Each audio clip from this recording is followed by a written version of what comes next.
I still have the warning up. So warning.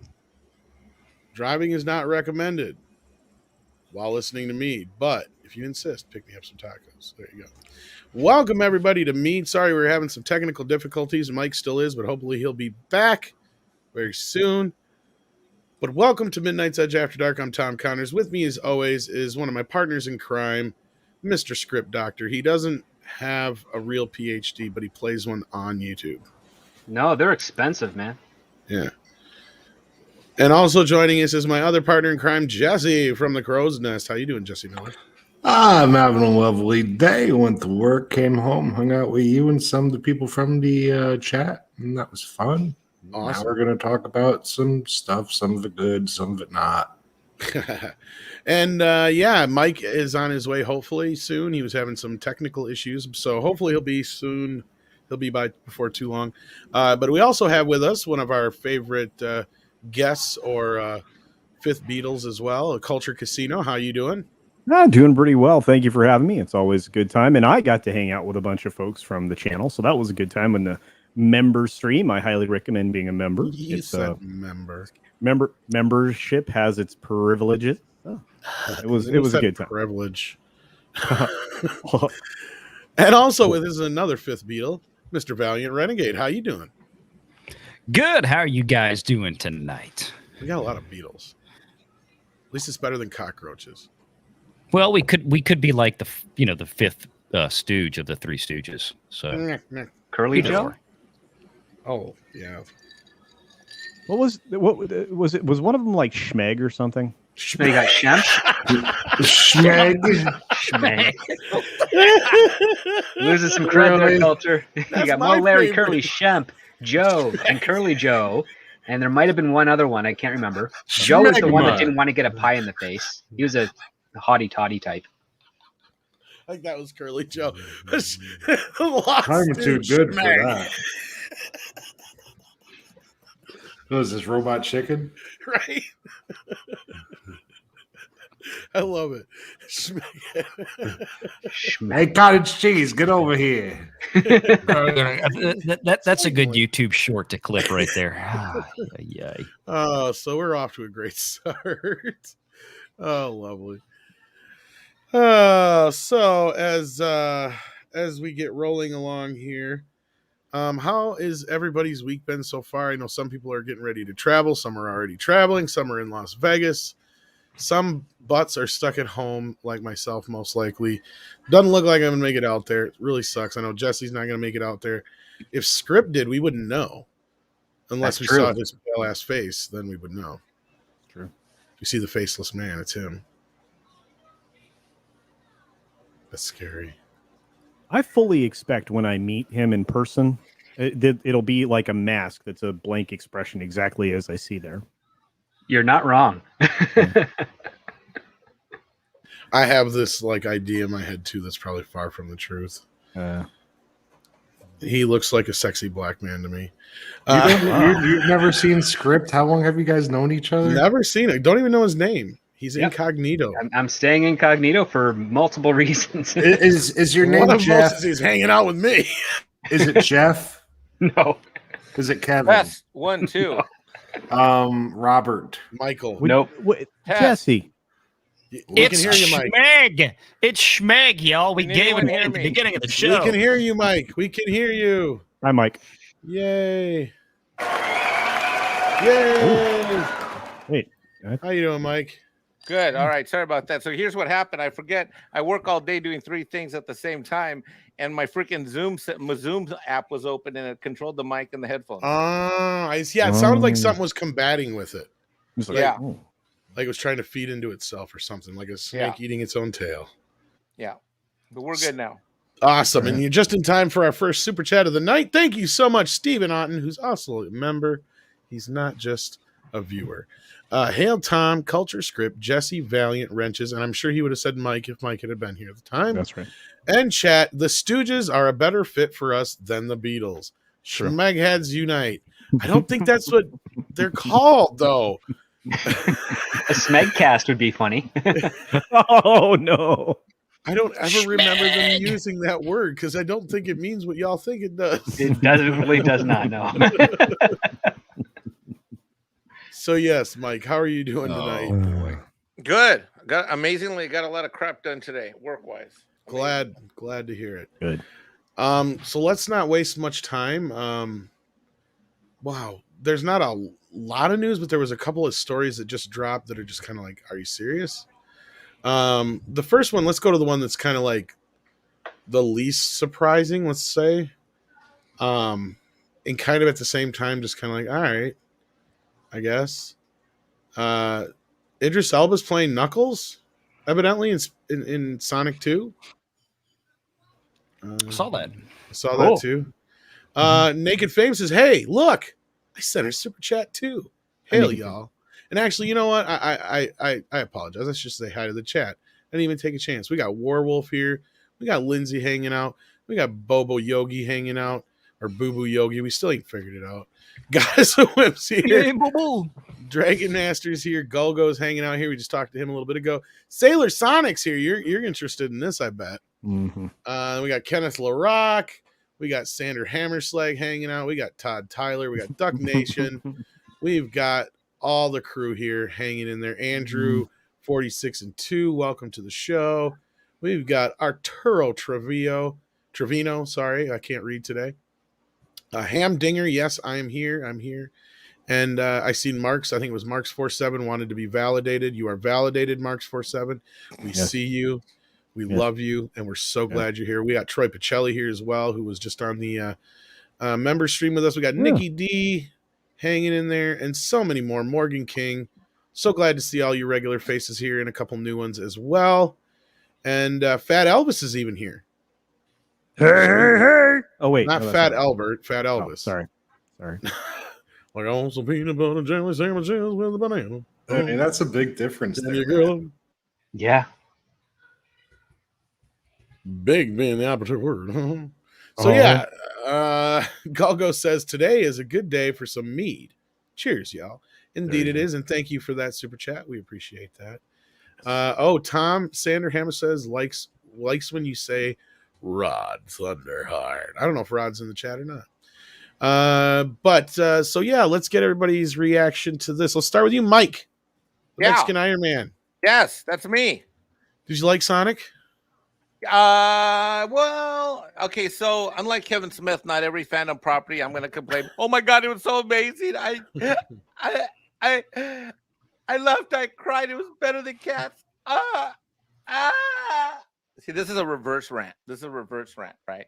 So look, I did, but let me tell you about Idris Elba, which I can't believe I've never been to this. So do you know how what do you think is the first way I got to know Idris Elba?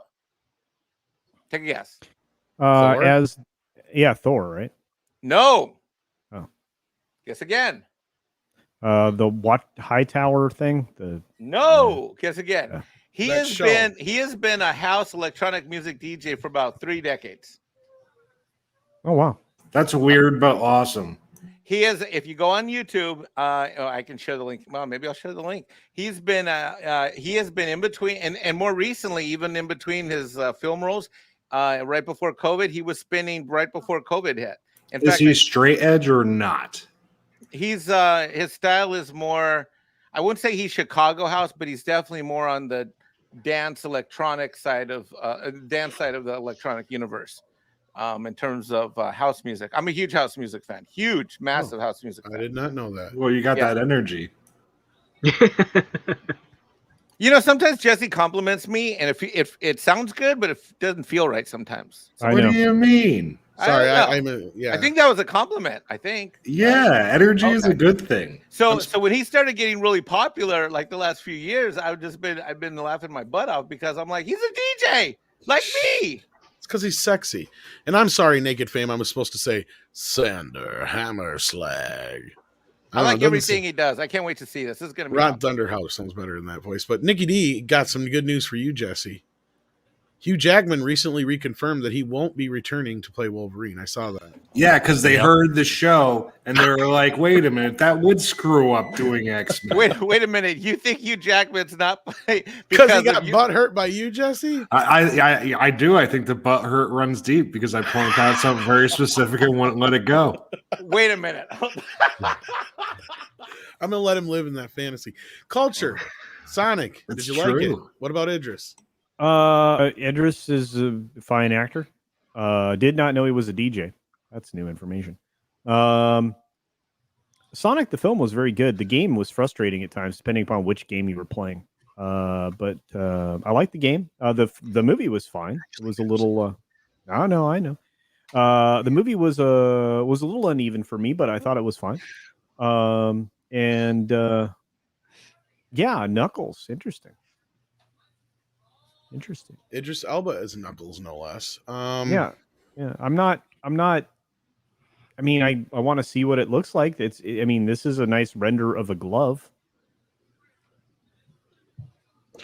Yeah, Gotta Swim says another. Because this is a guy who's doing it all. He's doing superhero movies. He did that long, boring ass one in the snow where he with what's her face, and I can't remember the name of that movie. I mean, this guy does everything. Well, Goddess of Wind brings up in her super chat here. Thank you for that, by the way. Brings up a valid point because I have a lot of people ask me since this news come out if I knew if the original voice actor for Tails was going to come back or not, and I'm like, I don't know, I doubt it. Another voice actor like Travis Willingham passed over for a big name. Good luck, Idris. Game fans are a fickle bunch. It's true. So yeah, we'll see how well this rolls over. With the game fans, I didn't really see a lot of resistance to Sonic. I mean, I do remember a lot of people being like, "Oh yeah, Jaleel White should do the voice," blah blah blah blah blah, and stuff like that, because they're loyal to the original cartoon. But I'm curious to see how they do react. But speaking of reactions, Culture, finish yours. I'm sorry. No, that was it. I mean, I find it interesting. We'll have to see. I would like to see a full render of the character before I, start to pass judgment on anything about this. Like I said, Idris Elba can do just about anything. Yeah. But I don't know. I mean, it remains to be seen is how I'm going to approach almost everything in Hollywood nowadays. Yeah.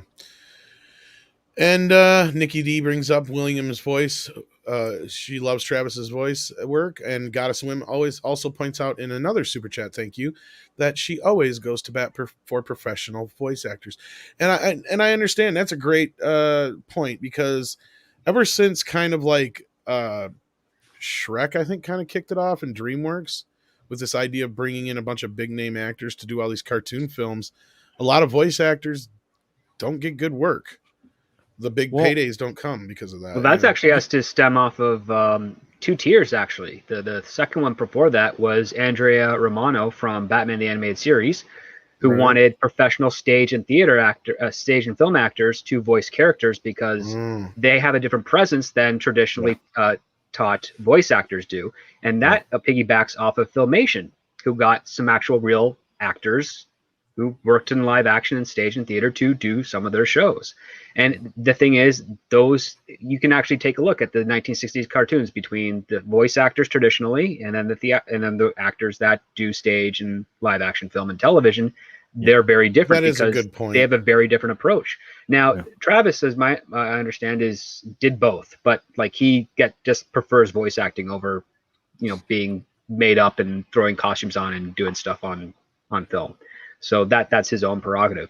But yeah, that's one of the reasons why in the last 30 years, the traditional means of how voice actors break in and also learn the techniques has changed dramatically. They're saying you got to get out on stage, you got to get out on film and television. You have to act as if you're not a cartoon voice actor. That reminds me of Matthew. That brings Lillard, the verisimilitude of the show. Juilliard, right? You guys interviewed Matthew Lillard. He said he went to Juilliard, but now he's Shaggy. Well, yeah, like the prestige of where you go, gets you odd jobs. Just the nature of the game. Yeah, you go to Juilliard, you go to Randolph Academy, you go to USC, you go to Berkeley, you go to any of the prestigious dramatic art schools out in the UK. Yeah, you're going to be doing what pays, and it's probably going to be not what you expect. No, that's a good point, though, Script. I mean, but outside of like say the Star Trek cartoon back in the day that actually had pretty much primarily the entire cast back. You're right. Like most of the time though, it's like one or two prominent actors, but then the rest of the cast was always made up of, you know, classically trained voice actors usually.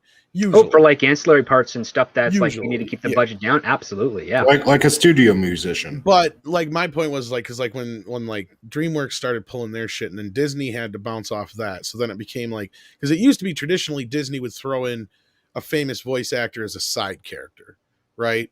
Like you had, you know, a few actors pop in here, and Danny DeVito and a few others in side. You had Robin Williams as the genie. As the genie, yeah, exactly. That kind of a thing. That kind of also led to the DreamWorks style, because that's where they're like, oh, if we put major actors' voices in here, they're cheaper than it would be to cast them in a live action film, but then we also get to bank on their name. Now, the one that comes to mind that was like the biggest fucking bait and stupid switch ever was the Chipmunks, when they had all those guys come in at the last fucking minute and revoice the Chipmunks for no good fucking reason. You cannot tell that that's what's his face, Justin Long, or those other two guys that are doing you can't tell who they are, which is so stupid. There was a cut of that movie where the original voice actors from the 80s did the voices. It was Ross Bagdasarian's son and his wife, who had done the voices since the 70s as Simon and Theodore and Alvin, Simon, Theodore. Yeah. She did Theodore and the other girls, but then he did Simon and Alvin. So like, yeah, to me, it's just stupid. But now Idris Elba, why are they doing this? Because he's a known name. Are they going to pitch his voice up or down? That's my question. I'll have to. But again, now Valiant, did you like the original film, and what do you think of this casting? Well, number one, I did enjoy the first movie. I was a little surprised at how much I enjoyed it, and that's why I was kind of, ripping on earlier, something that Andre would actually know because it was on the Sega Mega Drive. Oh boy, that first Sonic game. So I've been playing them since I was a kid. The movie came out. I thought, especially since the studio, by today's standards, went above and beyond and reanimated Sonic to suit what the audience was looking for, since the first animation was so roundly rejected, was great. And the movie really was, I thought, enjoyable for what it was meant to be. So yeah, I'm actually looking forward to the second one. I don't really remember. Knuckles kind of came on later in the game series, so I'm not really jaded one way or the other. But yeah, everything that we've said so far, Idris Elba being cast because he's a name people know, great. Now what do they do with his voice? Again, that becomes the question, is if it's going to be Idris Elba, wonderful, great. I don't care. I mean, the guy's a great actor, and look forward to if they think he's going to be the one that's going to fit. Yeah, he's going to be like super war weary Idris Elba. I've got very strong knuckles. Exactly. So I mean, it begs the question: what are they going to do now if they wind up running his voice through a processor like you just talked about with Alvin and the Chipmunks, to where, like, who cares? The only reason they did it was to have that name attached to the film to try to drive more ticket sales. Okay. Well, I think that's the interesting point, because here you've got a guy who's developed enough of a brand name to where picking him actually matters, because otherwise there's absolutely no reason to. Right. No, and I agree, Joker's voice. Voice actors don't. You know what I am worried about? Oh, that's a good Joker voice. That's a good point. I was about to say that. I think my point is that I think what people don't understand about voice actors is that it's a completely different skill set and art compared to other types of acting. So yeah, because you do this completely foreign voice. Now they ask you to sing in it. Well, thank you. Yeah. Yeah, right. Well, Jesse, you're next. Did you see Sonic? Did you like it? And I did see Sonic. I do appreciate that they redesigned him to look more like what the fans wanted. That's always something good. But the movie itself bored me, honestly. I mean, Jim Carrey did a cute little thing being the villain, but yeah, I don't know. That's fair. Sonic itself doesn't do anything for me, really. Have to be honest. So as far as Idris, no real. Well, I think that they're not going to change his voice. I think that's exactly why they're doing it. So he's going to be a little guy with a deep voice. That would be funny. I think so. Because doesn't he have kind of a deep voice in the cartoon, for my recollection? Yeah, and like Sonic was always hidden away in the first movie. So what's he going to be? He's going to be the guy who wasn't hidden away. He's going to have a little back and forth with Sonic. Yeah, I'm sure they're going to kind of introduce them as antagonists first, and then they'll be friends by the end. But what do you think? Precisely. Yeah, what do you think, Script? What's your feelings on the original film, and what do you think of this casting? Oh, well, the original film was very much a paint by numbers kids film. Like it fit perfectly to the formula. Yeah, you can applaud, the fans got the redesign, but that wasn't going to change the story of the film. So, I mean, it's like the easiest thing Paramount and that director can do with regards to the trailer. So don't try and take it as a huge win, even though it is important enough, but realize that whether that was designed or not, the movie would be exactly the same. Yes. It's okay. Oh, yeah. Like that's the one thing. It's exactly the same. It was charming, good for a kids film. I would have no reservations showing it to any children, which is actually a positive. And Idris Elba, okay, it's Idris Elba, cool. I'll take him. Like, yeah, I'm kind of with you, Script. Like, I wouldn't say the original film was any like mind blowing fucking movie or anything like that, but definitely it's one of those movies that you can enjoy as an adult. There's stuff there as an adult you can enjoy and watch it with your kids and actually enjoy it. yeah, Jim Carrey's performance alone is worth watching it. And you're right. I mean, granted, that redesign though made all the difference in the world. It makes a big difference. a lot of people to say yes. I'll go take a look at this. Yeah, because that was one of my big problems with like Garfield and Scooby-Doo. Not to go deep down this hole again, but if you're gonna do it one way or the other, you got to go all the way. You can't have this half-ass bullshit. You can't have it look half real and kind of like the original. Otherwise, it just gets too weird. Cartoons work off of character models. Yeah. Every artist has a character model on the top of their desk so that all the pictures look alike. They can't handle this these days.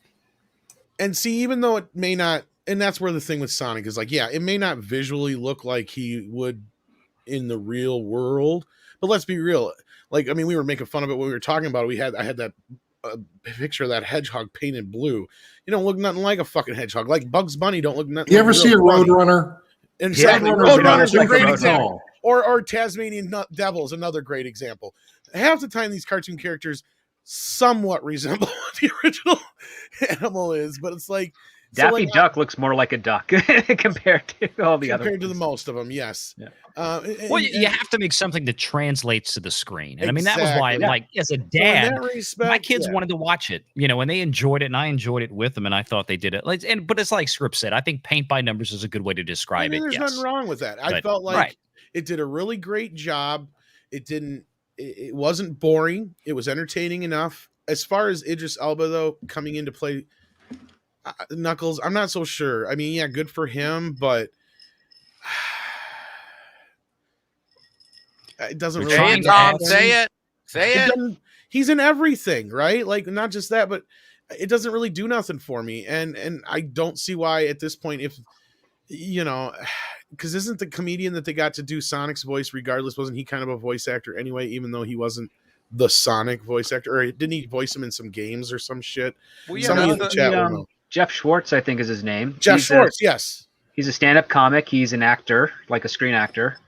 Does stage and stuff. So he just had something too. I mean, the only people I know that really know him recognize him from his brief on and again, off again character of like John Raphael in Parks and Recreations. Aziz Ansari's white Jewish friend. Well, regardless, I guess the point I'm getting to is they don't need Idris to sell this movie. No, well, it's either going to be him or Tom Hardy because that's the only people you're allowed. Oh, for Christ's sake! I guess they felt like they wanted British to go now. Wait. I got an idea. What about Hugh Jackman since Jesse put him out of work? Yes. He might be I think the Tails. butt hurt was so deep that he realized that he thought back to that day that he showed up on the X-Men set making wolf noises because he didn't know a Wolverine was an animal. He'll probably get cast as Tails.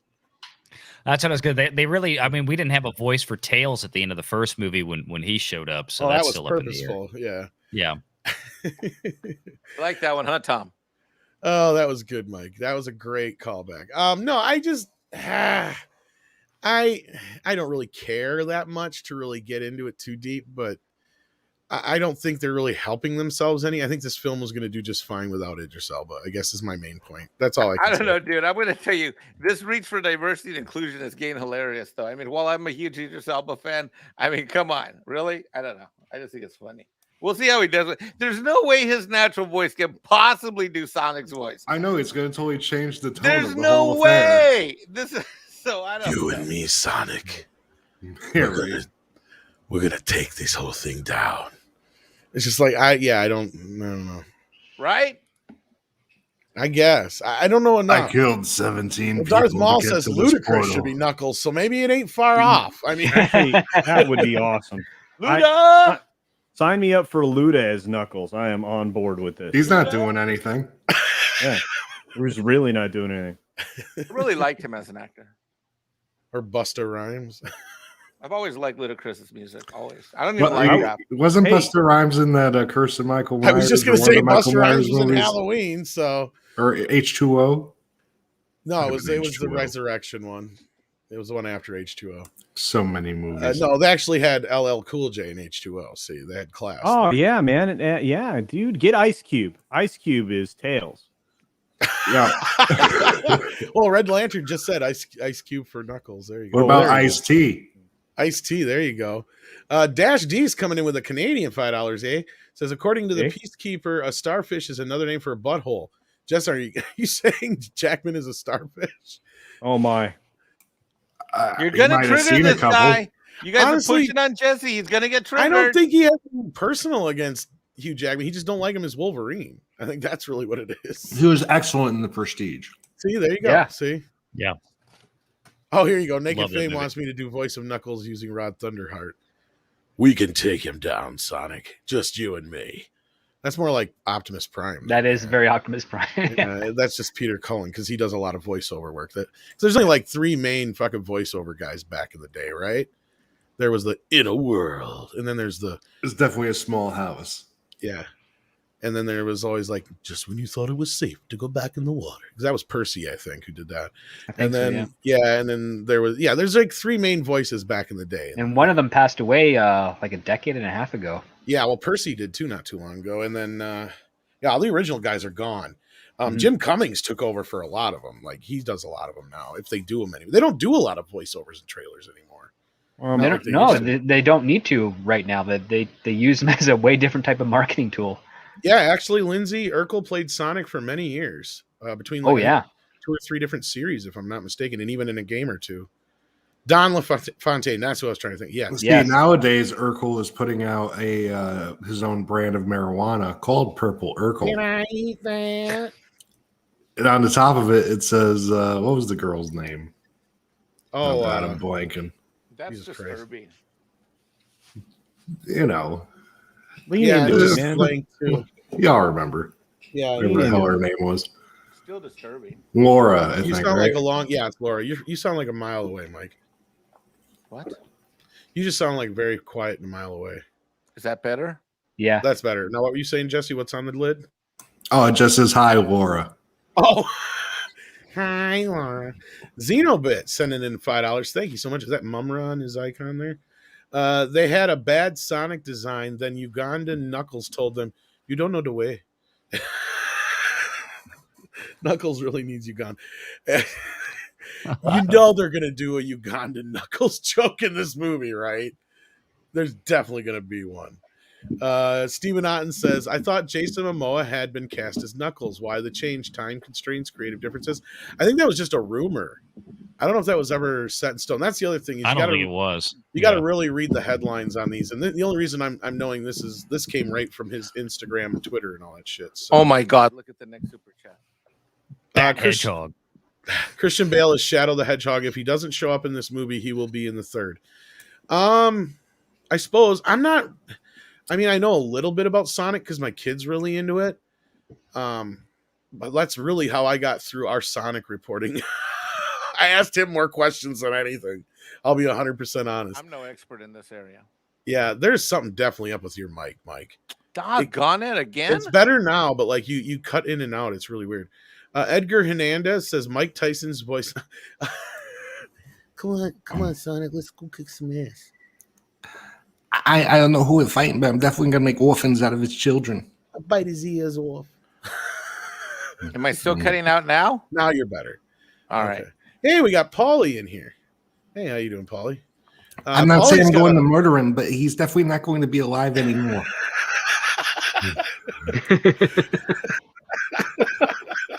That was really good. That's a pretty good Mike Tyson. I get really annoyed. Yeah, it's because you don't do like a high pitched black guy's voice. I can't. You just do I an can't do old that Jewish man voice, and it Yeah, works. it pretty much is. Yeah, I have to listen to him a little more, talk a little bit more too.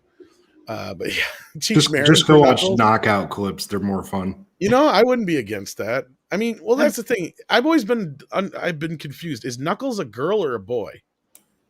It's not Moose Knuckle. Oh my! What? And I just Schmeg- cleared it up. Tails. I'm thinking tails. That's what I'm asking. I was gonna say Smeg was bad, and you the Moose Knuckle gets whipped out here. Moose Knuckles, nothing wrong with that. I was trying to think of Tails because I always thought Tails was a girl, and then it's a boy, isn't it? I don't know these a boy. issues. I don't know their pronouns, Yeah. dude. It's midnight. Well, this is important. I thought we don't care about pronouns here on this show. We gotta know. If they made him Tails- teach Tails Marin, was always couldn't a Danny Warner Brothers? Trejo, he could definitely play Tails. Yeah, but Come on, Sonic, let's go fuck some shit up. couldn't Looney Tunes come back on them? Like, he really gonna have a Mexican wrote it? That's the fastest. They actually had Speedy in Space Jam too. He was Yeah, played but by that one yeah, comedian. but Yeah, different but they didn't have franchise. Pepe Le Pew. Yeah, they didn't have Pepe Le Pew. Yeah. That cat Tails wanted is like it. an 8-year-old. Okay, I knew. That's why I was probably confused. There aren't many female characters in Sonic. Okay, yeah, I know that. What's his face made a bunch of those other characters up too. So how do you get little hedgehogs? Oh boy! Okay, you know what? I'm gonna go get you like a little head. I'm gonna go get like 6 of them from the store, and we're gonna like turn them upside down on camera on the next show. That's what. Yeah, I guess we'll have to figure it out. Just don't even take them home. Just go to the pet shop with a camera and just be a weirdo. Did we get Edgar Yeah, Hernandez here? I think we did. Yeah. No, I meant like a toy one, Jesse, not a real one. Come on, what? I'm gonna go down to PetSmart and get a bunch of hedgehogs and turn them just so we can look at their genitalia. Come on, dude. I don't think they will bring up Sonic Chew at all. Oh God, no! Not now. Do they Not even ever. sell hedgehogs at Petco? I don't know. That's a good That's a question. mission for you, No. Mike. Get on that. I wonder if those are regional. I don't know. Why am I even thinking about this? Well, Don't Lion know. Kerner or Lion Kerner or Lon Kerner. Jan. Jan, is that how I say Kuhner. it? Jan Kuhner. Kuhner? Jan Kuhner? But it's $5. Says that's like my name in German. Jan Connor. Can I get your opinions on the Funimation Crunchyroll merger? I am not really into all the anime and all that stuff, but I do know that Sony is part of this and they will try to control anything coming out of Japan. But is there any anime guys on the panel here right now that have any opinions on this by chance? Not not- really, but it smells like money. I'm not. Yeah. Well, yeah, I'm not a hardcore anime guy, but I do have an opinion on this, and it's bad. My opinion is this is bad. This is bad for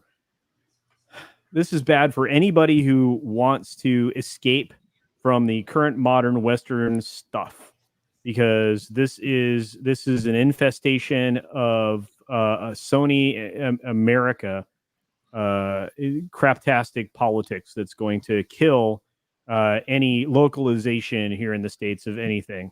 And so you're going to get more botched dialogue that inserts a bunch of crap that's not in the original work.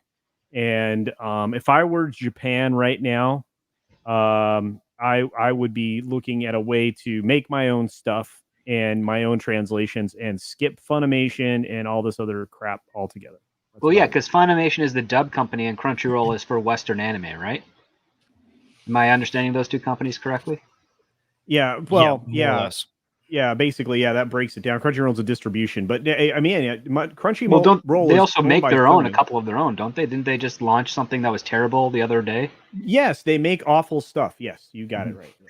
No, it's just I'm sorry. It's just I have an opinion here, and it's not because I mean I watch some anime. And that's just one of the things. I like good animation. I like good stories, We stopped getting that in the United States a while ago. Culture, don't be so defensive. You're in a safe space of love and care here. Okay. I want your feelings to feel free to be expressed, and hopefully Jesse doesn't interrupt you every 20 seconds. But go for it. It's fine. But like I said, I think it's bad. I'm interested because VR is on camera now, which means he's got something to say. So I'll let it go. Well, no, I was just going to say I agree with culture from the standpoint of I'm taking a backseat on this one for the time being, but yeah, I share some concerns with this. So, I mean, Crunchyroll, for those of you out there who are wondering what that is, Crunchyroll is kind of like, think of it like a Netflix for anime. So they have about 5 million paying subs worldwide. They have about 120 million registered users total because they do have some stuff on Crunchyroll for free. Now, like I subscribe to a service called Verve, VRV. Verve includes Crunchyroll and several other streaming distribution services for anime. It's like $9.99 a month is what I pay because I got kids. My oldest daughter loves watching anime. We've been watching some of the stuff on there. So you can go watch like Attack on Titan, My Hero Academia, all these huge manga books that are now anime shows, massive audiences. Crunchyroll was also the distributor for Demon Slayer, obviously incredibly popular. So yeah, there is some concern with Sony taking this under their wing now with Funimation. It's not really so much of a merger as they just bought them. So they're going to control this. And what culture is talking about is, we've seen from Sony recently to where, they've made statements that they're going to start tailoring themselves or they obviously have been tailoring themselves more towards a quote unquote Western audience. Meaning they're going to merge in with all this more woke SJW bullshit. So the concern is, what is this going to mean for anime? Because anime up to this point has been very resistant to dive into the leftist cultural politics of America and other Western countries because it's so polarizing. And people that watch anime, they don't want that crap. The reason why manga and anime has grown the way it has and is where it is now is because it's largely stayed out of that. It's just created fun products that their consumers have desired, and their audience in the States have expanded dramatically in the last few years. And it's going to continue to go that route. And if they change it, what's that going to do? Now, there's still a lot of independent channels that these people can go through. It's easy enough to do. In fact, I think Yellow Flash did a video on it today, had some good stuff to share. So, there's some concern, but hopefully, either these studios that are now going through Crunchyroll, which will now be part of Funimation, either they'll say, okay, look, you can let us keep making the stuff we want to make the way we want to make it. Or if you don't, okay, well, we'll send future projects to other distribution services. I don't know how they're going to handle this because a lot of the details just aren't quite there yet. Yeah, and how does all that work exactly? Because if you're using Crunchyroll for distribution of your product, do you have a set contract with them for X amount of years, or I'm sure every can they studio just walk? It's probably like anything else. I don't know what the contracts look like, but if you look at, if when NBC licensed The Office to Netflix, right, that lease came with a finite life. They had it for this long, and then it would revert back to NBC, and then they could do whatever they want with it and send it out somewhere else. It's on Comedy Central and other places. That is going to have a limited shelf life of a lease. So I don't know what that shelf life is for these different properties. Some of them they make themselves, some of them they don't. So it's really going to depend, over time, and this is probably going to take several years for it to really flesh out, is to see how heavy-handed Sony/Funimation is going to be with some of the existing properties. I don't think they can go in there because a lot of the stuff they're distributing right now, like Demon Slayer or My Hero Academia or Attack on Titan, these are big anime shows. These shows are complete, right? There's no new episodes. The stories, the mangas are complete. They're out there. That kind of stuff is not going to change. So if you still want to be able to have access to those kind of programs, because a lot of people will watch that whole series over and over and over and over again, That's not going to change. What's going to change is what may come forward with new series that would normally have gone. Yeah, going along with that, do you think that they'll add a disclaimer at the beginning the way they do to Blazing Saddles? Hopefully not. I mean, that's a great reference, God. Jesse. That's awesome. Yeah, you remember that stupidity? She's like, just watch the movie. I never saw it. comedy. You never saw Blazing Saddles? No. I own a 4K copy of Blazing Saddles. No, I've watched Blazing Saddles since I was a kid. No, I never saw the disclaimer that they put on Blazing Saddles. No, I could recite that movie end to end from memory. Okay. Yeah, no. I was about to take These you out of things the. are I was about to. defective. I was Just about not on air. I'm actually listening for this. So go ahead, start. Yeah, no, you realize how fast the stream would get shut down, the channel would get demonetized, banned from YouTube, and then some Google security guard would shut up. Saddle. Yeah. Julio Scissors says Slowpoke Rodriguez is my spirit animal. Slowpoke Rodriguez. I like Slowpoke. Best cartoons ever. Diego Flores, how you doing, Diego? Says culture. Take into account Kodakawa.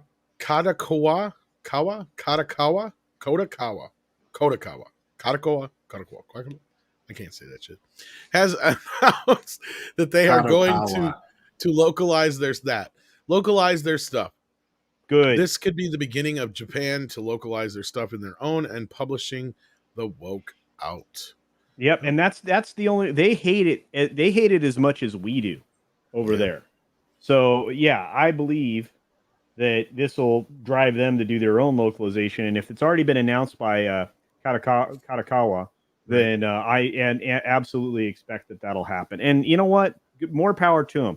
And that's going to take away work from American actors and Canadian voice actors.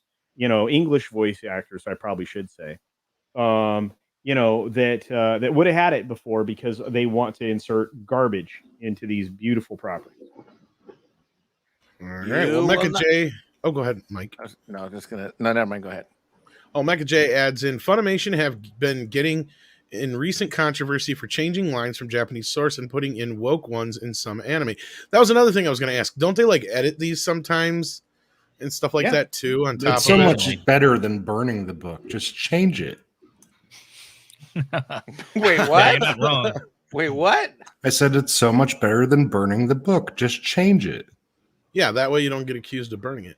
Xenobit says with $5, I learned everything I need to know about Japan and America company relations from the 1986 movie Gung Ho. Excellent film. Yes, it's a very good movie. Yeah, you know what? That's one of those Keaton films that everybody forgets about. I don't know about that. And Night Shift. I love Night Shift. That one was Night Shift is awesome. It's got the Fonz in it. Diego Flores also brings in another one. Says also the anime thing. Japan is passing legislation or passed it already, outlawing anything that seems like censoring the shows by Western studios. Really? Okay. Well, that was what I was bringing up too because I've heard they've been accused of that kind of shit. Forward. Yeah. That's pretty good. Holy hell! The planet may not be over. May not be. Well, but it depends how that would hold up because once you sell international distribution rights, I don't know how those laws would still apply. I mean, you're putting the onus on a company saying, well, we're going to license out these international distribution rights to Funimation, Crunchyroll, whatever, Verve. And for that Japanese company to then somehow be able to still police after the fact with that distribution. I mean, there's possibilities there, but I don't know how a Japanese government can enforce that. Oh, I know how they can enforce that because you don't actually license out the distribution rights. You just license out the product through distribution companies. So under the terms of the contract is that this is it. This is how it is as it is. And if it changes, you lose your license and you get a penalty.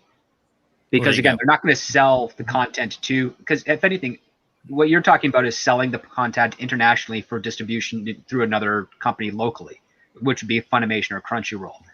Japan doesn't do that. What Japan has been doing mostly is they've been hiring those companies to do dubs, English translation dubs over. And my understanding is that they've been very upset with that. And the reason being is that Funimation and other studios of that type do it really cheap and they do it really lazily. because I've gone for jobs to do English translations of anime, and let's just say they do their own English translation. They give it to you, the writer, to sort of find a narrative out of it. And it is terrible because the way Japanese people speak when you do a direct translation is overly dramatic. It's really dramatic. And you have to kind of temper that down. And when you temper that down, you kind of lose something from the anime. I don't like that at all. I want to hear exactly what they said. Is that like at the same time when you try to get an English sounding voice actor to do that, look, it sounds absolutely ridiculous. In fact, you could probably take a look at. We don't have to talk like this. No. They're one of the Power Ranger seasons. I think it's the one with where they had like a turtle island and they were floating above the. That was all like directly direct English translation of Japanese dialogue, and you watch it and it's like it sounds terrible. And it's just because there's certain connotations, there's certain verbiage that doesn't translate over the same way. So it's really for like a writer myself, when I was going for the job and they're saying this is what we have, and you're negotiating quotes, I'm like, this is going to take a long time because number one, it's like 59 to 100 episodes. You got to know all of them inside out and backwards in order to rewrite the dialogue so that it all fits into the narrative and stays true to what the source is without sounding overtly dramatic. And it's a really expensive job. Like you could quote up to like, a few $1 million from the work, and the anime companies don't want to pay that. And I don't blame them for it, but why don't you just hire like 3 nerds to sit there and babysit the guy translating, and they'll be like, no, you can't do that. No. Well, essentially, that's kind of what they do already. It's like it's really cheaply done. That's one of the reasons I can't tell you the last time, and even since I was a teenager, that I've actually watched anime with an English dub. I'd never do it. It's always the subtitles. I'm always listening to the original Japanese voice actors. Because it does, I agree with the script. It makes a huge difference. I've listened to some of the English dubs before, and they suck. Secondary voices never sound right. Even when you take American shows and put them overseas, it's just like, who's doing this voice? Yeah, and not only that, like even in like Western narrative of writing story, there's a lot of superfluous stuff in anime that just does need to be there that you could cut out. Like people going, hi, yeah, okay, sure. Like you don't need any of that stuff, but that's part of what it is. Like you can watch a classic anime from the 80s and realize that, out of this 20-minute episode, 6 minutes of it are people just acknowledging what other people had said in single words. It's like, you don't need that in a Western story. It's so stupid. But again, it's part of the brand of anime. It's part of the brand of anime that people find charming, and you gotta run with it. Anime is the champion of exposition. Me and Jesse don't understand the complicated anime words because we're just unfrozen nerd cavemen. That I am. Warwolf says several anime companies are bypassing Americans and translating their own stuff and putting it on YouTube. Well, that's probably the best way to do it. You'll get the best versions out there. Diego Flores then also says, also voice actors in Japan are required to exaggerate when doing their job as to be able to convey the emotion. That is also part of the problem Western studios don't get. Oh, no, I'm not talking about the exaggeration of the performance. I'm talking about the exaggeration of dialogue itself, like the word choices and verbiage. Like, that's the stuff that's weird. And then, I love the dramatic stuff. I don't know how to say this name, but thank you for the super chat.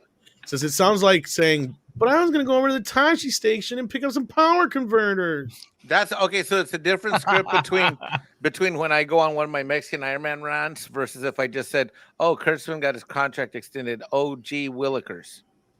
Yeah. Oh. Dash Attack then says anime fans are traditionally anti-censorship because it is worse in the 90s when they made them kid-friendly. Yeah, that's what I recall too, is them cutting the shit out of stuff. Mecha J says some of the Funimation voice actors are also on the woke side and have been known to be insufferable on social media. Well, doesn't that all kind of go in hand in hand with the whole Vic Mignogna thing and all that kind of stuff too, or something to do with that? But unless I'm wrong, I don't know. No, don't think so. I think the breadth and depth of our knowledge in this area has been sucked dry out of Script Doctor. Thank God he showed up tonight. Xenobit says Japan hired Westerners to translate, and since they couldn't speak English, they were unaware of a lot of the nonsense going on over there, or on over here. Sorry, they are only just now becoming aware of what's going on. They see the end product and they're like, "What is this shit?" And then we got Yellow Flash laughing at me because I got no clue what the fuck I'm talking But about. Yellow Flash is doing a Gundam That's what I rewatch. thought. He's doing it right too. So you gotta props on him. And that's what I thought. Vic Mignogna was a part of all that stuff. Yeah. All right. So I'm going to move on to the main story, or one of the main stories here. We've got some casting news for the Addams Family because they do what they want to do, say what they want to say, and they cast who they want to cast. We now know who's going to play Wednesday, Morticia, and Gomez in the upcoming Tim Burton Addams Family TV show. Yeah. Oh, and here we got somebody who has a thing or two to say about this, I'm sure. Paulie from Latino Slant. How you doing, buddy? You're muted. Yeah. Something. Oh, there you are. Yeah. Hello. We got you. Evening. Okay. Good evening, Hey. sir. Evening. So here's the news. We got Jenna Ortega playing Wednesday in a much older version of the character. Catherine Zeta-Jones is playing Morticia. We just learned today. And the other day we learned that Luis Guzman is going to play Gomez. Now, I got to say this up front. I love Luis Guzman. He's a hilarious actor, veteran actor, comedian, what have you, however you want to put it, character actor. He does look a lot like the original cartoon of Gomez. I'm just not so sure. Huh? He's Guzmez. Guzmez. No, I was just going to say, I could see him as like an Addams Family cousin, but I don't know about Gomez. I just don't see the suave, debonair type of stuff that you got from John Astin and Raul Julia, of course, rest in peace, and both of them. And of course, also, Tim Curry even played him in once. And all three of those guys have a way about them that I just not sure. Tim Curry could play anything. Yeah, that Guzman can pull off. And Catherine Zeta-Jones, well, whatever, as far as that part goes. And Jenna, I got to see her in action first. But I'm not even so sure about this show in general, because from what we're hearing, it sounds more like Scooby fucking Doo than it sounds like the Addams Family. But let's get past that for a moment. And since we have you here first, Paulie, let's get your reaction to this, because you were a bit excited, but you also had a similar reaction I did as well. Yeah, no. Jen Ortega, fantastic. That was like almost a few weeks ago now. Yeah, and this has all been kind of like one a week. We're not like right. And then this is it's called Wednesday, and then she's going to college, or some sort of academy, some sort of Hogsworth like academy, algo. So two things, I guess, with Luis Guzman being cast, they're definitely making it a Latino Addams Family, which take that for what it is. His name is Gomez. I am really perplexed by the casting, meaning that if you're gonna go there, you want to honor what Raul Julia did. I mean, his work was amazing in those two films. He was an amazing actor, and it seemed to me that he took Gomez to that next level of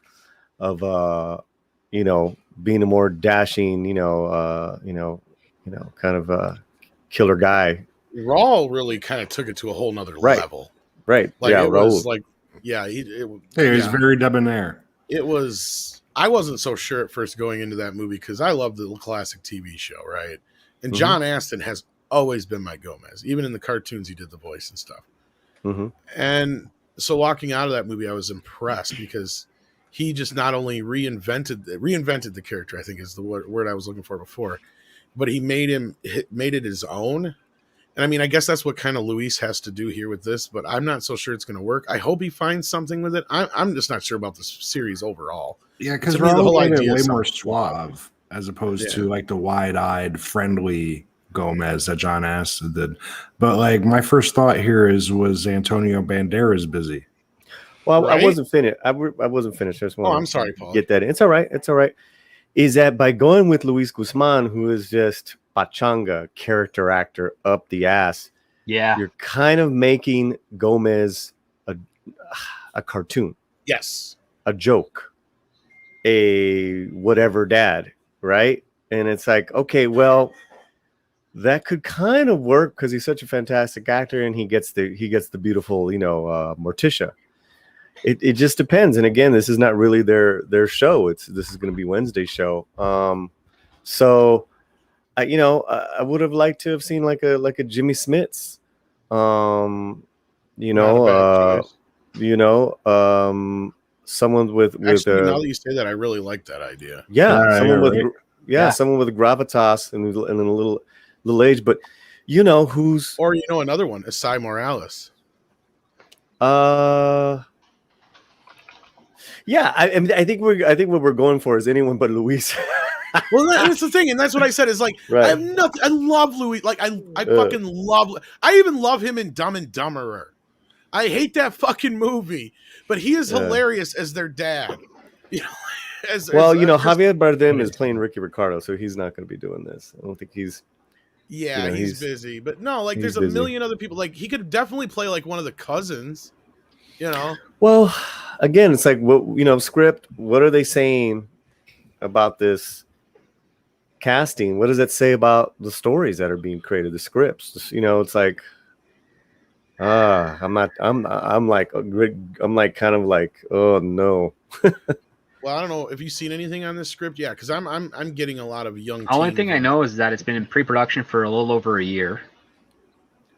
Yeah. No idea. Fester.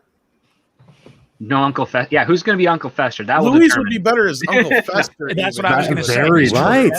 Yeah, but I don't even see him doing that. But yeah. Oh, he's such a Fester. I mean, come on. I mean, I guess if you shave it down, you'd have to. I'd have to see him shaved down. I'd have to see him shaved down first. But yeah. I mean, really, who's put on the fat suit, who is an amazing character actor, is Johnny Legs. I know we don't, we're not crazy about him right now. He actually would have been a better Gomez. No, he would be a great Fester. Think of him from what's that movie? He can play Debonair though too, so that's where I could see him as Gomez a little bit. Paulie would have been a better Gomez. Paulie would have been a better Gomez. Oh, thank you. But Gotta me. I mean, gotta me. Yeah, see, there you go.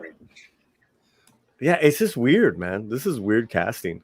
It's almost like they gave him the wrong role. Like, oh, fuck it. All right, all right, Gomez, go ahead. We wanted to give you Fester, but we said Gomez. Go ahead, you're Gomez now. But I definitely want to get everybody else's take on this. But I want to get these super chats real quick.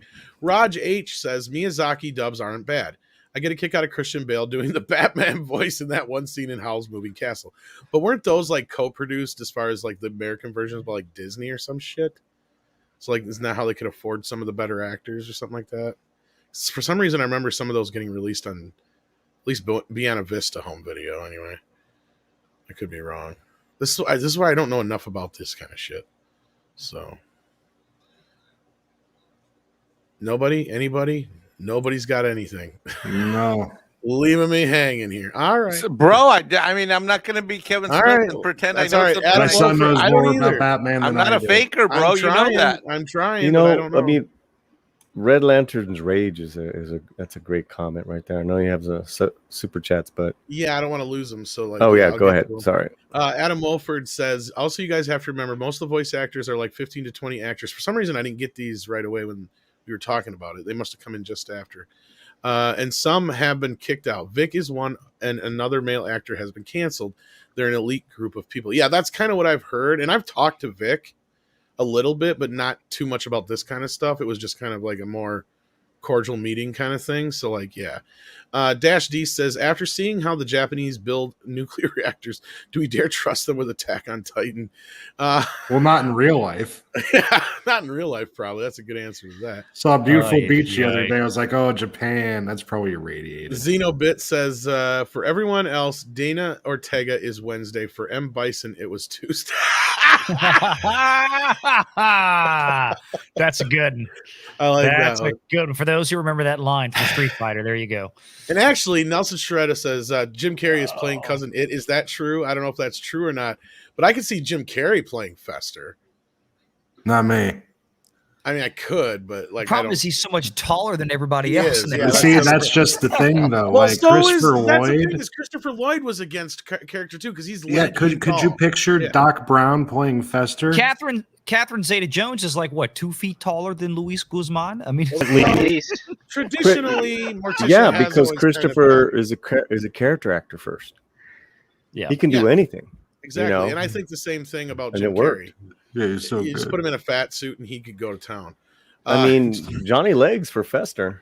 That'd I'm be not badass. saying you're wrong. Yeah, I think he could play both parts actually. oh, he could.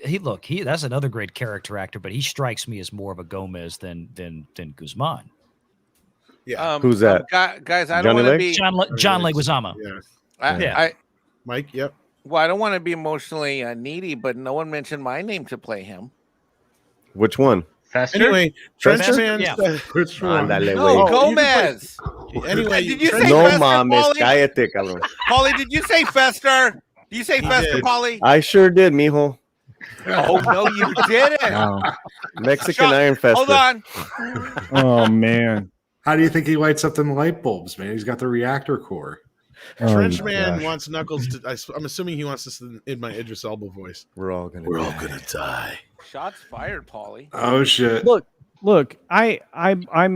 First of all, Catherine Zeta-Jones is Welsh and something else, from what I'm to understand. But Yes. she is not that pale-faced Morticia that we expect. The hauntingly alabaster white that is the character. How did they not So- get I fucking mean, Christina? I don't. Sake? Okay. Or, I don't know where you're going with that, but so much. No. I'm just saying. I mean, there are certain looks for all of these characters. They've been represented this way in the cartoons, in television, and in film. Yeah, but you don't think they'll just and I cover thought- her in foundation? yeah, but they're not going that route already with the 2 other people that are cast. So Well, okay, then yeah. But again, it's not gonna. It's. I mean, this is not going to look- say that all all of them have been represented as very pale skin. In the Well, past. aside from Gomez. aside from Raul. Yeah, well, yeah, I was just gonna say Gomez traditionally, I believe he's kind of supposed to be, and then that's why Raul was casted. But And what I'm like I saying said, to he you, did a great culture, is job. that yeah, it's already it's for better or for worse, it's now it seems like a Latino family, it's just strange, right? Because of what are they going non-traditional? Are they going to make it Latina? Is Catherine playing a Morticia? It's just who the fuck knows. well, Are there any I- Latino people named Addams? Latino people with all kinds of names. yeah, I was gonna say, Yeah, right. But like, can't be common. It's not I ain't like got a problem with traditional that name. part because the same thing with Raul when he was casted. Like I said, he was, for me, he took over the role. Like Yeah, but, like he struck me as some kind of like he was way older than he was supposed to be, and like he came from somewhere deep in like Eastern Europe or something. Well, the thing with Gomez is this: it's the eyes. It's all about the eyes. John Aston and Raul Julia all have one thing in common, and that is their eyes. They have those eyes that the original cartoon Gomez has. Guzman doesn't have those eyes. No. And Iwiki, if I'm saying that, Iwiki 07, I'm sorry if I'm ruining that name. I'll brings up a point here too. If you wanted to cast another Puerto Rican to fill the shoes of Raul Julia, they could have gone with Benicio del Toro. Yes. Luis is a solid Hispanic Fester. Yes. There's nothing wrong with that's a better casting. The only choice. thing is I don't see Benicio doing any TV. No. Well, he's isn't a this gonna be pure for, he's a pure film actor. And was this and going to be for isn't- Paramount Plus, isn't it? And real quick, it's low key, dude. Or no, it's MGM that owns Addams Family. I can't remember now. Yeah, low But- key. Good question. But again, is it a Latino family? We don't know. I mean, maybe just Gomez is and Morticia's not, and they have. And I have no issue with that either. Children. Yeah. I'm just saying. Maybe they actually didn't think about it this time. Well, and okay, sure, but Sure. isn't this actually essentially Wednesday? It's her It's called show. Wednesday, Yes. Yeah, so it's not So the Addams Family. we're getting a little too hung up, and I agree. We're getting a little too hung up on Morticia and Gomez, who are probably only going to be in the show once in a great while. No, This they're is signed for Wednesday. 8 episodes, but they'll probably be very minor in those. Yeah, exactly. So basically, is this show just going to be Wednesday Addams walking around being a bitch and having one-liners? Well, In that's college, the thing. yeah. Yeah, in college, but In no, college. get this. This is why I bring in the Scooby-Doo element, Jesse. She's solving murders. Wouldn't she be solving them? Wait, That's what I was wait, just wait, gonna say. exactly. She is, man. She should be a serial killer, if She'd be the anything. one They who'd look be a like serial everybody killer. else. Wow. Is that really the story arc? Is that really what's? That is Yeah, what yeah. it is. Yes. She Oh yeah, you solves should read some of murders. that story arc, some of the description. This is CSI Valiente. Addams Family. Why would Wednesday Addams ever want to solve a murder? Exactly. No, if anything, she'd want to know who did it just so she could date them. It should be, yeah, it should be Yeah. I watching was from like, the woods. she- Be committing the murders. Well, that's what we She said. should She either be- committed yeah. herself or yeah. Yeah, I'm they're sure gonna make her before like the killer normal. being overly critical. If she's smoking hot, she should be calling Mexican Iron Man. Well, No, Well, you And know, I I've don't noticed You that have to kill somebody looking at first. this actress, I've got no issue with the actress, but can she play the role? Christina Ricci nailed that fucker. Like you cannot never. There's gonna Yeah, be a she was young. tough time because the original Wednesday in the show didn't really have much of a part. Her and Pugsley were just kind of there, right? Like she had a little more lines than Pugsley, but she didn't really have a character per se. She was just kind of like a little zombie girl. Mhm. But when Christina Ricci took the role, she took it and ran with it. Because everybody remembers her fucking lines, right? You know, here Are they made with real Girl Scouts? yeah, made with real Girl Scouts, and then her whole bit in the second film at like camp, like my God, that there's When she very burned few it all sequels. down. Yeah, there's very few Yeah. sequels that are as good or better than the original. And Addams Family Values, because of her, manages to rise above and beyond the original. And it's because they gave her so much more to do. And I honestly, why can't you get her to play Morticia so much more? But outside of that, this Jenna Ortega, I feel sorry for her. She's got a lot bigger shoes to fill than Luis Guzman does, if you ask me. I would still watch Christina Ricci as Wednesday. That's She's what I'm just grown saying. up now. She's fucking Well, she hot. just got pregnant with number 2, so she's out for 9 Well, months. that's the thing, or so. Jesse. She's our age, but still. I don't give a shit. Husband's a lucky She don't- bastard. That's for sure. She is definitely still hot. But no, I'm kind of tangentially excited about this, I guess. Paulie, tell us a little bit about Jenna. We don't. Jesse was asking a bit about her. Like, what's her background? don't know. I had her information, but it's kind of like there's been a lot of Latinas being cast lately. So I'd have. Gotcha. No I'm problem. looking at I'll IMDb. you know what I'll do is I'm gonna do a slant news flash on this Cool. tomorrow. Paulie, do you need Mexican Iron Man to do any research in person and fly out to LA and meet some of the Latina actresses for the Latino Slant Channel? Absolutely. You know what I will say is I know you got quiet for a minute, and I apologize if you took that statement personally. Don't mean to offend you. Which one? Yeah, which one? Which one? You casting you as Fester. Oh, are you kidding? The chat blew me up. They all want me to play Fester. Are you kidding? You're the least of my problems. The chat turned on me, and they're like Mexican Iron Fester. They got a bunch of comments. These guys, this freaking chat. These guys, too much 77 turned on me. Everybody now wants Mexican Iron Fester. Well, okay, Mexican Iron Fester. Well, I gotta go and get ready for. I'm going to share our that in watch the chat party. right now. Right after the show here, we're going to try and finish up before that starts. Okay, You got a watch like- party with the director. You want to plug that real quick while you got a second here? Yeah. Hey, everybody. On the Latino Slant, I put the link in the chat. We're gonna have a filmmaker with us, Kenneth Castillo, in his movie Sideways with the Z, not the wine movie. This is a gangster film. Watch party. It's private, so we get to watch the movie with him. He's bringing the lead actor with him. Q&A afterwards. We're gonna have some other really cool people on the panel. A couple of cool YouTubers that you guys know and love. A couple of the guys here on this panel as well. Some other surprises that are gonna just hang out with us. So go to the YouTube link, and I will get you the private invite.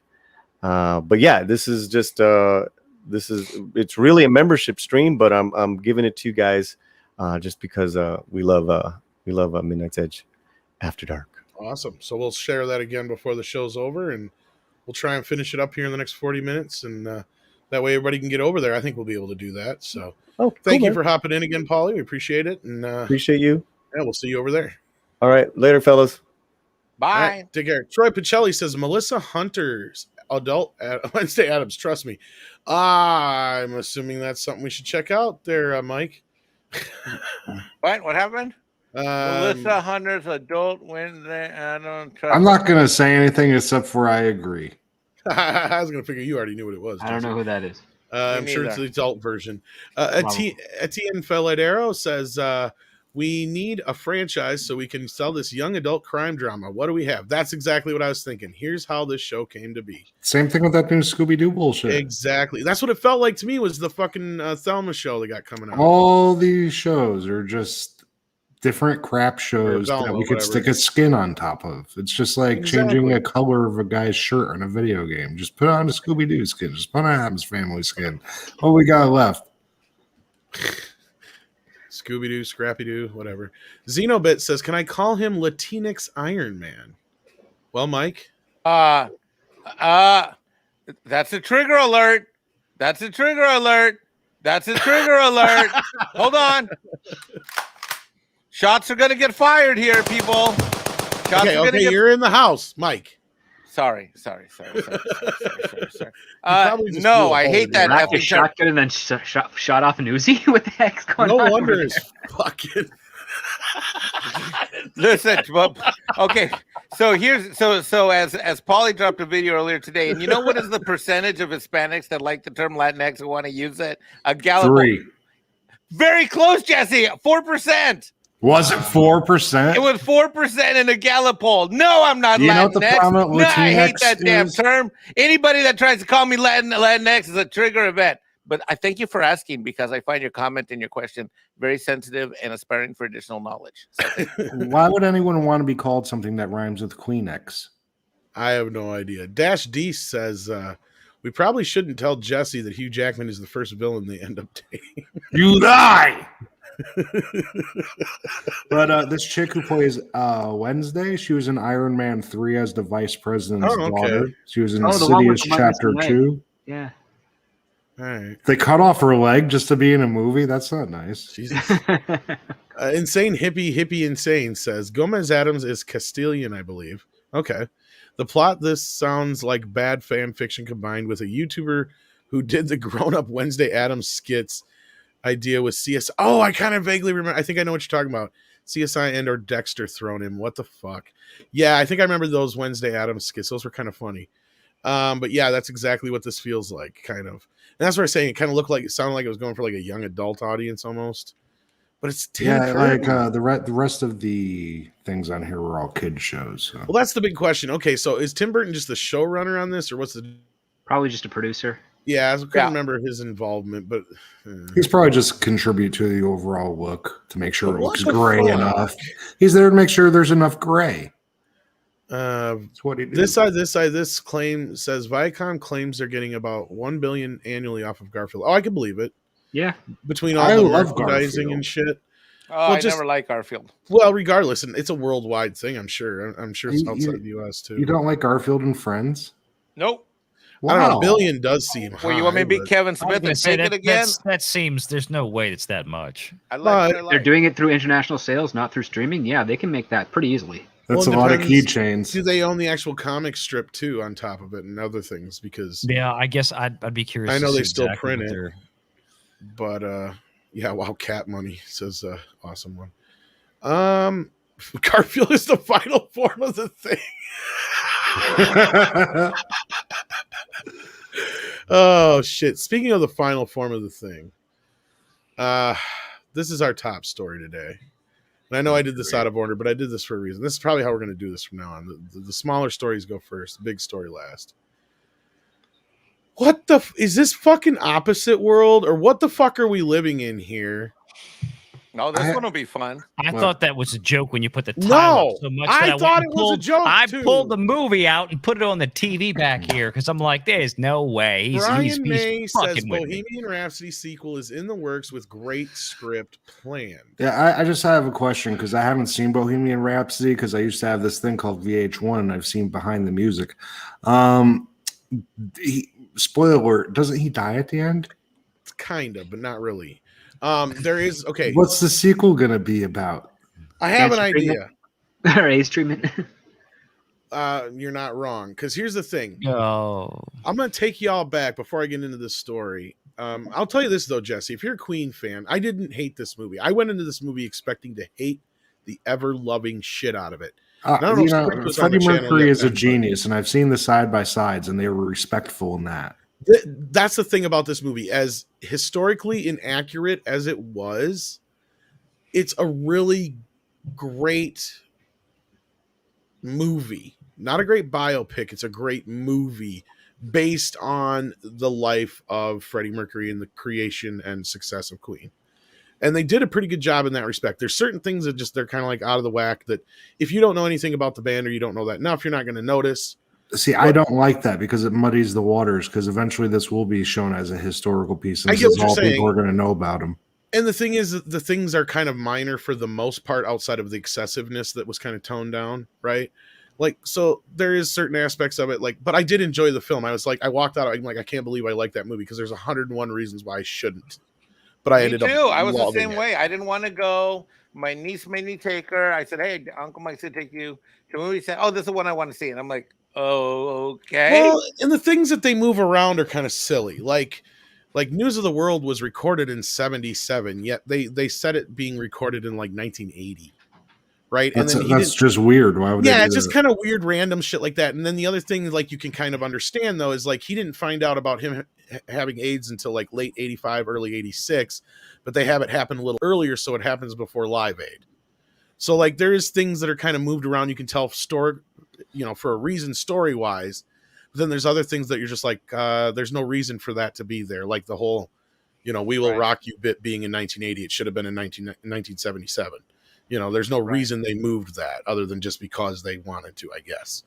But anyhow, I'm going to read this story here and see. So it's not Amadeus syndrome. But what I was going to say is that what I have a feeling what this movie is going to be is what the initial idea for this movie was. And one of the reasons why Borat, what's his face, Sacha Baron Cohen walked away from the feature, because Sacha wanted it to be R-rated and he didn't like the script idea that originally they were trying to go with. And that was where Freddie Mercury died halfway through the fucking movie. And the last half of the movie was supposed to be about the band persevering without him.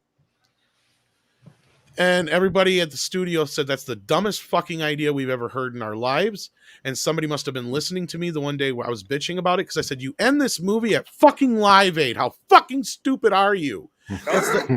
I said that. And I don't know if the script was a part of the stream yet, but if anybody out there's listening will remember, I said, that's real simple. You just end the movie at Live Aid because that was the height of their fame. You say, Freddie Mercury died of AIDS on August, whatever it was, or November 9th, I think it was, 1991. That's all you had to do. You don't have to do anything more than that. And it's pretty much how they ended the film, right? Go on that beautiful note. Exactly. There's a perfect point. You don't need to go anywhere past that. Yes, he had plenty of years after that, but we don't want to watch the depressing shit. We don't want to see that. You end on the rocky note, right? You end on the high note. So anyway, Rami Malek could be said to grow out his mustache and reattach his fake teeth once again to replay Freddie Mercury in a sequel to the smash hit Bohemian Rhapsody.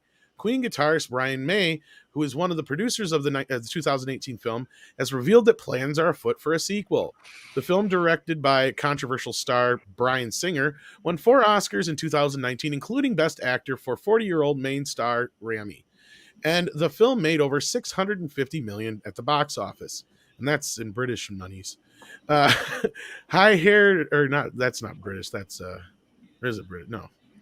Yeah, British pounds, right? Yeah, it's in pounds. Pound sterling, yeah. But okay. Okay, well, I just wanted to say the right thing so somebody don't yell at me. Not euro, if that's what you meant. Yeah. No. High-haired star Brian, 74, admits it will be a tall order to make a film that could supersede the success of Bohemian Rhapsody. But he revealed he is going to try and make it happen. Revealing all during an Instagram Q&A with fans, he said, "We are looking at it. Yeah, we have been looking at ideas. It's going to be hard to follow one, as none of us could have predicted how massive that was going to be. We put a lot of heart and soul into making it, and one could have predicted as it was bigger. No one could have predicted as it was bigger than Gone with the Wind." I think he means box office wise, but that's stretching it, Brian. But yes, you are thinking about it could happen, but it would have to be a great script. It's going to take a while to figure that out. So this is not like a done deal. Yeah, this is Brian May talking about this is in development. I would not put it past them. This is Oscar bait waiting to fucking happen because y'all know what it's going to be. A retirement plan? Well, not. It's going to be cover the last years of Freddie's life as he dies. And then it's going to be 2 hours of Freddie Mercury getting treatment in a hospital. Exactly. Yeah, exactly. Yeah. Well, who wants to see the great Freddie Mercury dying of AIDS for 2 hours? And then the last quarter is going to be what Brian May and all the guys want is them persevering without Freddie. And because I'm sorry to break your guys' fucking hearts, you never had a success after that. Yeah, exactly. You didn't persevere without Freddie. Nobody gives a shit how many different fucking people you have come in as a guest as your lead singer. Nobody cares. Oh, yeah. You can't fill some shoes. I think that's what on this topic. I think we're all united. Yeah. And the last thing I want to watch for 2 hours is a depressing story about a guy who's dying of AIDS. If I want to see that, I'll go watch Philadelphia. I was just about to say that. We did this back in '92. It was called Philadelphia. You know, it was hard-blooded, but it's true. It was hard enough watching Jim Carrey play Andy Kaufman dying of cancer for like 20 minutes in Man on the Moon. Yeah. I can't do that for this. No. Not Freddie.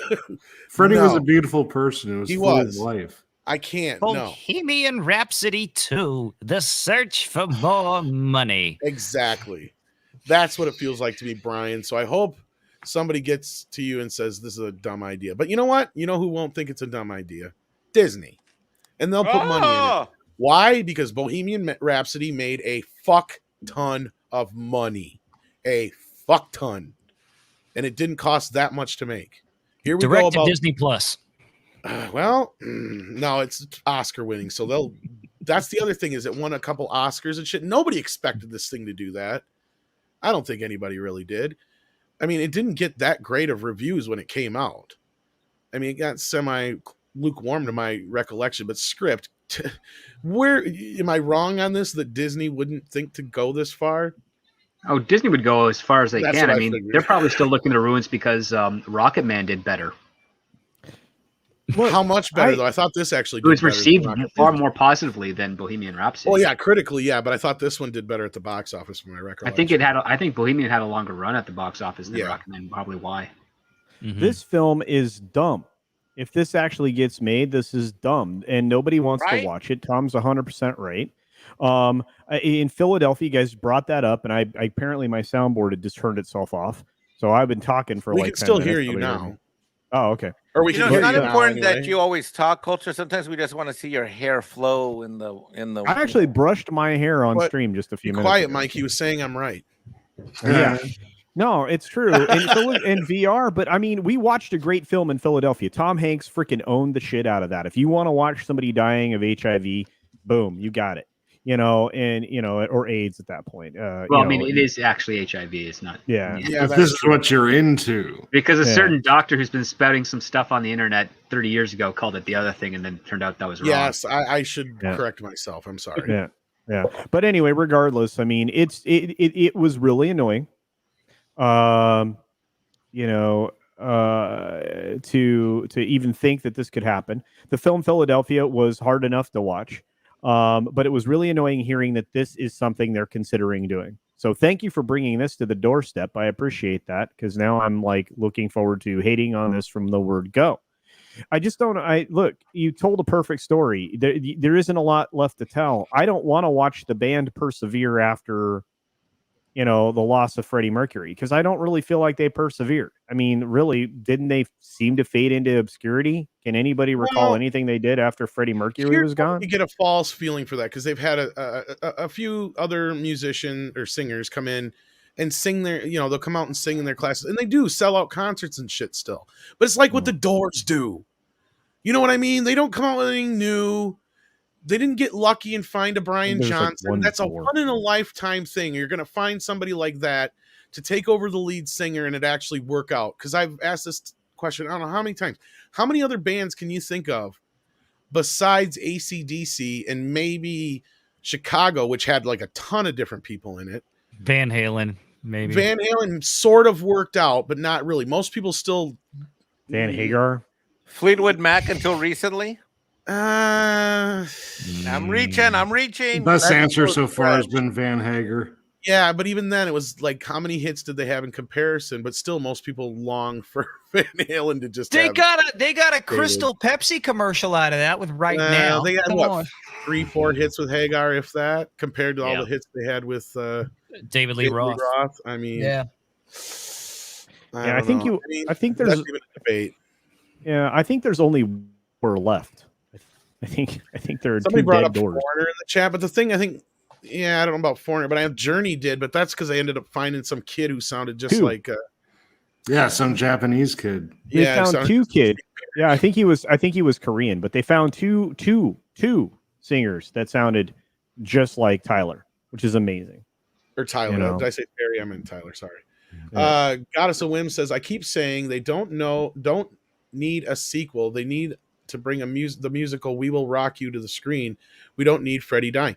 See, and that's funny you mentioned that, Goddess of Whim, because I said that when they called this movie Bohemian Rhapsody. I said, that's the dumbest fucking title. I understand why they're doing it, because it's one of their more well-known hits, but so is We Will Rock You. And not only that, We Will Rock You works in several different ways. And it makes more sense, to call it that. If you're not going to call it like Queen or the Freddie Mercury story or something like that, call it We Will Rock You. And we don't need to see Freddie dying. That's what I said 2 years ago, 3 years ago, or whatever it was before this movie came out. And that's what I stand by now. Xenobit says, I saw Bohemian Rhapsody 2 back in the 80s. It was called Eddie and the Cruisers. You mean 2 when he doesn't die? Yeah. I don't think 2 was very good anyway, from my recollection. I think I've only seen it once. Was Eddie and the Cruisers 2 even any good? I'm trying to remember. I don't remember. Because it was on like Showtime every other fucking day. Oh, by the way, you were right. It was Perry. I don't know why I keep getting him confused. Was I wrong? Okay, Steven Tyler is the one from Aerosmith. That's why. It's Perry. I screwed up. Yeah, but no. And again, I mean, that movie's terrible. That's what I thought. Sorry. I liked the movie. Eddie and the Cruisers 1 is great, but Eddie and the Cruisers 2 is like, what the fuck are you thinking? Yeah. Okay, now we got one for Eddie 2 is good. I actually have the Blu-ray set with both of them on it. I haven't watched it. Hey guys, I gotta run real quick. I gotta run early and help out with the thing. We were gonna wrap this up here anyway, Mike. So thank you for that. I'll try and head on over there soon. Yeah. No, I would say longer, but they got some kind of technical issue. I gotta go figure that's out. fine. You go do what you got to do, buddy. All right, thanks, guys. I'll see you guys later. I'll see you on Thursday. Mike. Yeah, good night, bro. Xenobit says, no, it was crap like this garbage. Yeah. Yeah. Look, I just Jefferson Airplane and Starship. Let's see, there's some other. They were okay. Yeah, I mean, you built this city on rock and roll. But that was still the original voices, though. There's the singers, though, wasn't it? Yeah, I think they'd lost a band member at that point. It was still the original voices.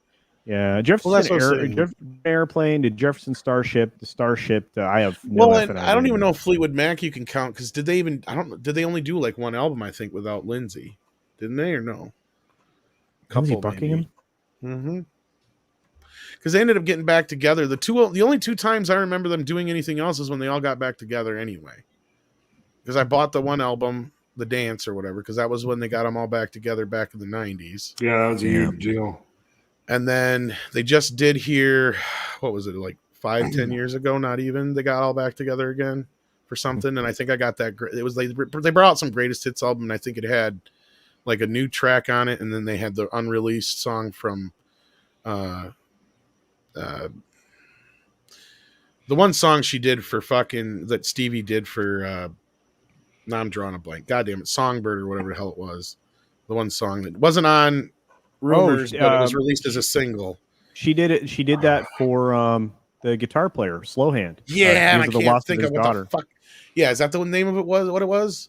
I can't remember. It was supposed to be on Rumors, but it got cut off the album because there wasn't room on the record. No, not Landslide. It was a different song. No, Landslide's on a totally different album. That's on Fleetwood Mac. Well, I've got the album downstairs. I don't have them near me now. Anyhow, I'm Rick James, bitch. I can never look at Stevie Nicks the same way again after South Park with the goat. I still can. I love Stevie Nicks. Stevie Nicks is like my go-to. She's the goat. That's why I kind of got. Really? I kind of thought that was kind of the joke, but Like Is greatest it, of all time. really? I love Stevie Nicks. She's fucking amazing, dude. Go listen to Landslide. Listen to those lyrics and realize it's about her father. And don't fucking tell me you don't break down and sweat and Was sweat in your such a eyeballs. such an amazing song. Landslide. Well, in never. I mean, Tusk. That album, Tusk. Oh, Tusk, and that was a pretty decent album, yeah. Oh man. But I'm now, just more of a Joan Jett guy. well, that I can understand. But she's also, isn't she lesbian? Yeah. Yeah. Wasn't she banging Carmen Electra?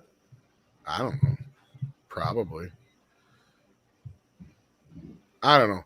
Rumors is just one of those YouTube albums I video can of listen that. to any fucking time.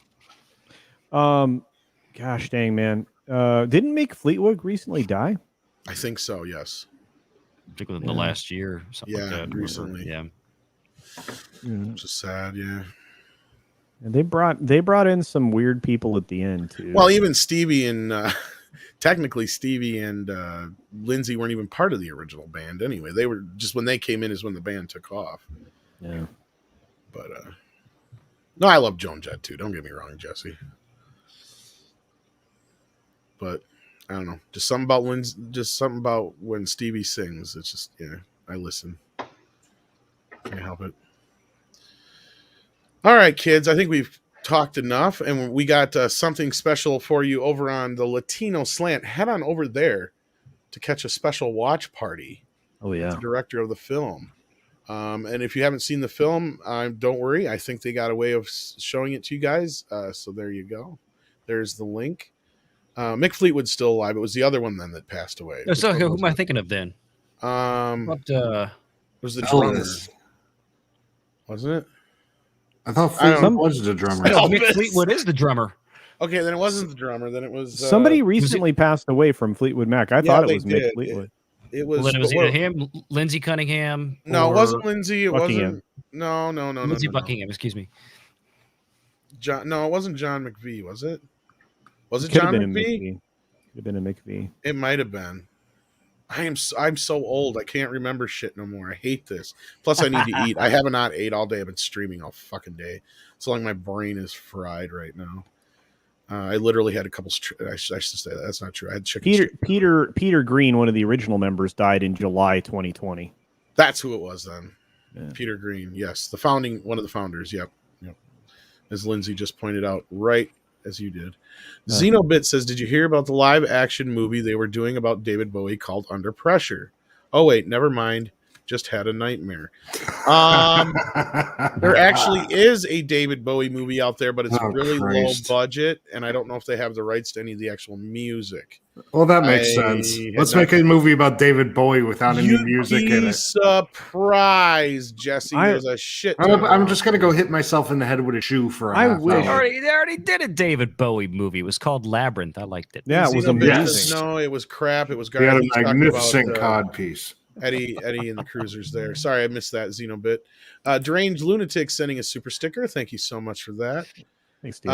Yeah, Tom, I have a steak and get some sleep. That's what I need. Yeah. That's what I need. Definitely. Maybe I'll make tacos. I'm just trying to experiment. I've got like some corn tortillas I didn't want because I thought they were flour. I didn't realize they were corn. So I'm like, oh, maybe I'll deep fry them and make my own corn shells because I don't like soft corn shells. But now I got to figure out how I'm going to deep fry them into like taco shape. So I don't know. Put a wooden spoon in the middle. Wooden in deep frying oil? Well, Yeah. you can use a metal one, but you can use a wooden one too. I don't know if I have a wooden one. I have plastic just about everything. Oh, don't plastic it. Don't I be know, plastic. man. Yeah, no plastic. I That'll know add that. a I've very worked in weird fast food flavor. long enough, I know better than that. Trust me. I mean, you could do it. No. And if anybody does work in fast I food, might put have the a creamers metal- in the deep fryer. I'm trying to think. I might have to No, go- don't do that. Don't put what? The creamers in the deep fryer. They swim No. around. Don't do They that. swim around, then they disappear. No one knows.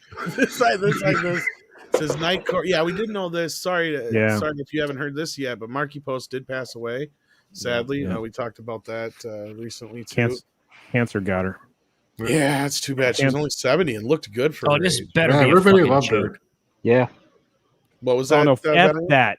F that! F that! F I was that! gonna, what culture's saying, this super chat, I said this better be a fucking joke. Honestly, this isn't 100% untrue.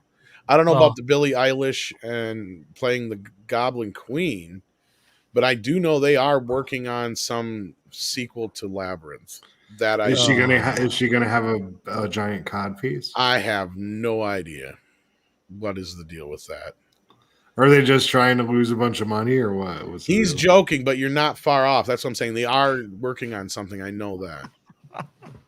All right, I you have got me no with that idea. one. Labyrinth starring Robert I have Patrick. no idea how they're going to work That's around right. You Bowie. can't tell if these are jokes or not anymore because they would actually do this shit. Yeah, and Chris Thean's FS is right. It's a sequel, not a remake. That's true. So yeah, that is not a joke. That is an actual fact. Because I think we reported on it a while back. And Dusty Hill also did pass away. We did acknowledge that on the weekend karaoke because we had some karaoke stylings. I think Jesse sang that one. That was a ZZ Top song. Yeah. Every girl's crazy about a sharp dressed man.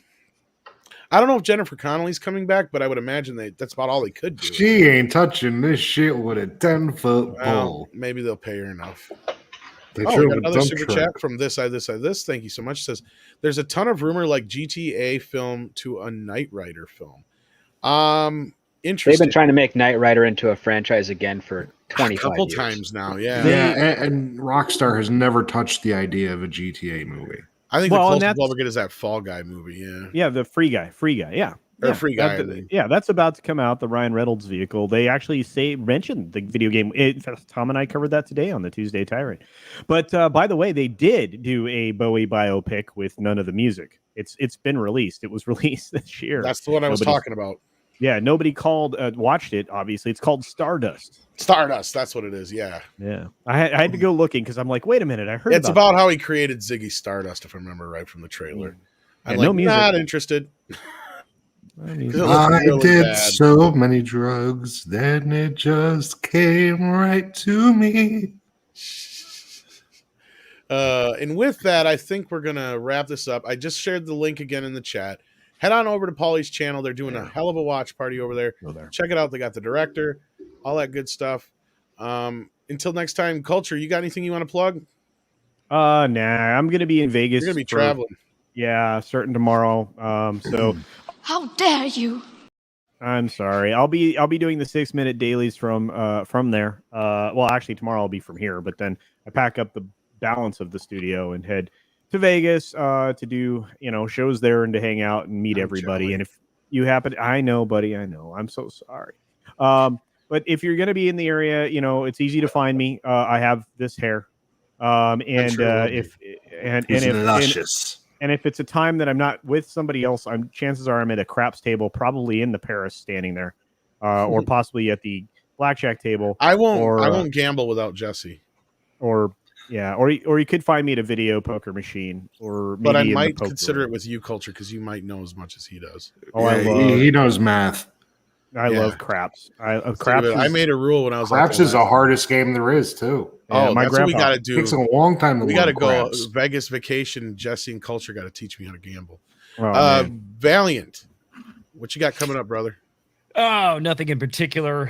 Little late on it tonight. I just didn't have time yesterday, but did do a bit of an update with the Suicide Squad. Had a video that came out about 30 minutes before we started here tonight, and the Samba TV numbers showing that, man, HBO Max is just sucking the life out of these box office performances, and this They this are. was probably the worst one yet.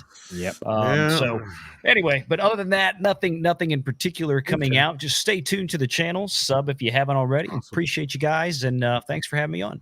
Hopefully the wrenches are grabbing that. If not, I'll try and get that in the description. And same thing with Cultures. And Lindsay, it's funny you bring this up about L'Oreal. I was just in the middle of doing some research for He-Man, and I found out that the holding company that Hallmark bought Masters of the Universe and the Filmation stuff from was L'Oreal. Believe it or not, Wow. the same company. Woo, woo, woo, woo, woo, woo, woo, woo. Yes. Woo, woo, That woo, woo. So yeah, that's kind of funny. Inconsequential in the end, but kind of funny. Jesse, you got anything coming up on your channel? You're going to be playing some Friday the 13th? Yeah, I'm actually going to do that to round out my evening and just relax. And I was looking up some stuff about that game today, so I think I'm going to make a little short video on that in the future. And I got to So tell we you gotta- guys, when you get some time, check out recently we did over on Jesse's channel, we did a script reading of Halloween 666, The Origin of Michael Myers' unproduced Halloween 6 script. that It was a lot of fun. We're going to do some more of that. We may even do some on MEAD, so stay tuned for that. But I do suggest you check that out. It was fun as hell. And if you do look at that in the comments section, it says 18 minutes in is when the actual thing starts going. Because I read an article about it first. Yeah, and there's a watched little the intro trailer to it. Hung out a little bit. Yeah, the stream itself, because we did take a break in the middle too, so it's like 3 hours altogether. But the whole reading of the script ain't that long. And speaking of scripts, Script Doctor, anything coming up on your end? No, not really. And I told him he's got to hit you up because we got to get Sunday and Monday. I got calls from producers that want me to write some stuff for them, so I got to start working at that again. So your future is going to be locked in a room with like a mini fridge with some hot pockets and sodas. Hot pockets. Definitely locked in a room, but not with that. Mostly like Not with carrots and that. celery. Tim Hortons. Don't let him lie to you. No, I'm kidding. He probably eats a lot I healthier. love Tim Hortons, but I haven't had it in a long time. Yeah, I was gonna say you probably eat a hell of a lot healthier than I ever could. But no, yeah, Jesse, I told you to hit up Script for some unproduced scripts. And Script, have you found that Peter Jackson Nightmare script? It's like the holy fucking grail. I can't find it. No, not yet. I'm still asking around. Xenobit says, I thought the origin of Michael Myers was Jamie Lee Curtis force feeding him. Activia with yogurt? Yes. Yeah, that lady yogurt. Yeah. That would be bad if she was eating that shit in that Halloween film. And with that, I think we're going to call it a night. Thank you so much, guys. You're awesome. All you out there in the chat, all you guys here on the panel, Mike, of course, too. Don't forget to head on over to Paulie's channel to watch the stream over there. And yeah. It's cute. I remember when I had